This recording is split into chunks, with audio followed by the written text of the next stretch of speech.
नाज़रीन आख़िर आगाह कंदा हलूं। चूंडको वेझो 11हीं क्लास जे शागिर्दियाणी खे हथियारबंद हथियारनि जे ज़ोर ते मुबैना तौर अगवा करे विया आहिनि। ॻोठ गुलाम सूमरो मां हथियारबंदनि शागिर्दियाणी बेनज़ीर सूमरो खे अगवा करे फरार थी विया। नारीअ जे पीउ ख़ान मोहम्मद सूमरो जे फरियाद ते 8 ॼणनि ख़िलाफ़ केस दाख़िल कयो वियो आहे। पुलिस मूजिब ज़ुल्फ़कार सूमरो साईं रखियो ख़ुदा बख़्श ऐं रज़ाक ॾिनो समेत 8 ॼणनि ख़िलाफ़ अगवा जो केस दाख़िल कयो वियो आहे।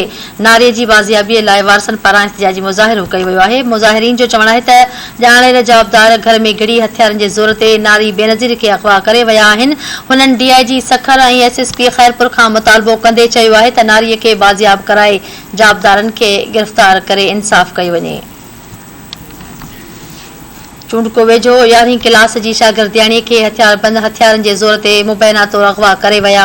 ॻोठ गुलाम सूमरो मां हथियारबंदनि शागिर्दियाणी बेनज़ीर सूमरो खे अगवा करे फरार थी विया। नारीअ जे पीउ ख़ान मोहम्मद सूमरो जे फरियाद ते 8 ॼणनि ख़िलाफ़ अगवा जो केस दाख़िल कयो वियो आहे। पुलिस मूजिब ज़ुल्फ़कार सूमरो साईं रखियो ख़ुदा बख़्श ऐं रज़ाक ॾिनो समेत 8 ॼणनि ख़िलाफ़ अगवा जो केस दाख़िल कयो वियो आहे।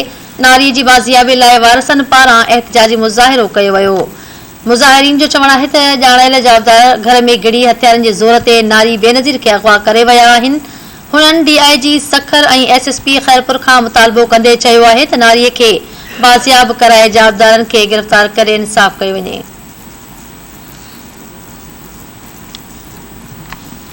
आगाह कयूं पिया। चूंडको वेझो 11हीं क्लास जी शागिर्दियाणी खे हथियारबंद हथियारनि जे ज़ोर ते मुबैना तौर अगवा करे विया।